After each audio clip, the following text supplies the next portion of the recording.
Hey folks, top of the day to you. Today what we're showing is a little bit of heater core removal. This is an '04 Monte Carlo. Nothing really special about it. Anyway, there are some things you got to pull the whole dash and all the other stuff. I guess I didn't have to do it. Anyway, what you're gonna need to remove is, as you can see, the center console. Now this one was pretty freaking simple because a lot of the clips and tabs had already been broken, but the most important ones that you got a couple 10 millimeters here, a couple 10 millimeters back here, and it comes right out. Unplug all your plugs and whatnot, take the trim ring off of this.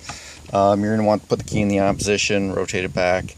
It's actually a two-part center console. You'll have to figure out how to get the upper part of it off. There was like one screw in here, and I think that was all that was on this one. It was pretty freaking simplistic.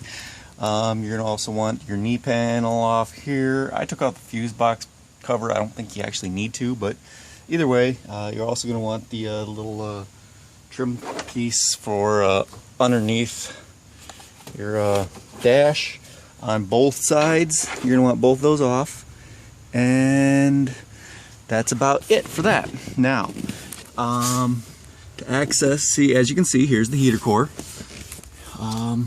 This one, as it turns out, is actually not bad. I'm going to double check, triple check the inspect it to make sure that it's not actually leaking.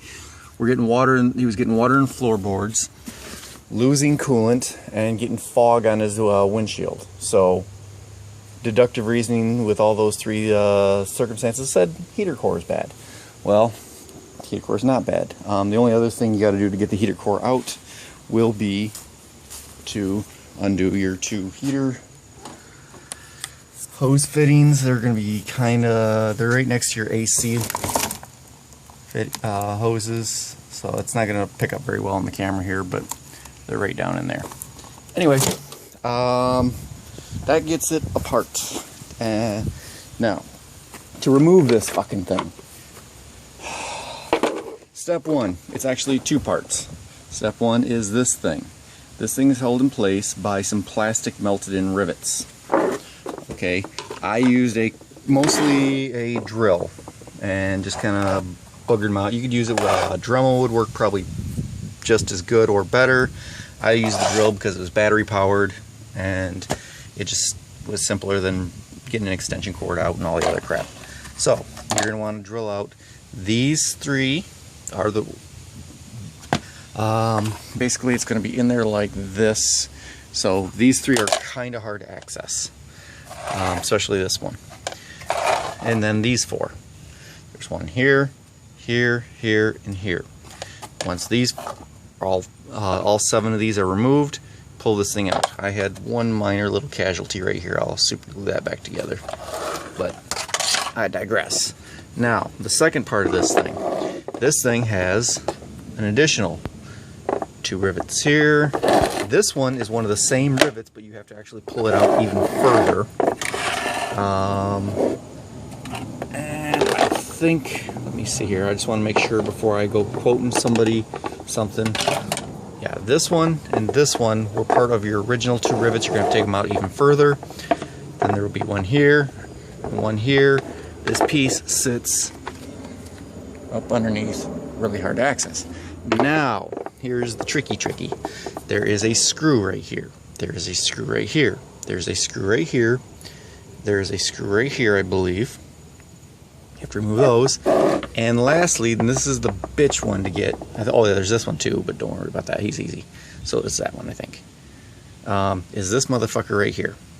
The only way I was able to access it was, well, by cheating. I basically used just a universal, and it is a really super tight fit. Basically, you got to go in from the side and work it up there. It's impossible, almost impossible to see. The only way you can see it is to put your head up against this foot thing and look straight in there. You'll see the little zinc coated little screw. Now, it is a 5.5 millimeter. So You'll see though 5.5s a lot in your ignition systems for inside distributors and shit.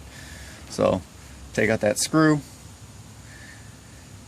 There are a total of, I believe, 1, 2, 3, 4, 5, 6, maybe 7 total screws to take it down and put it back up, or take that out.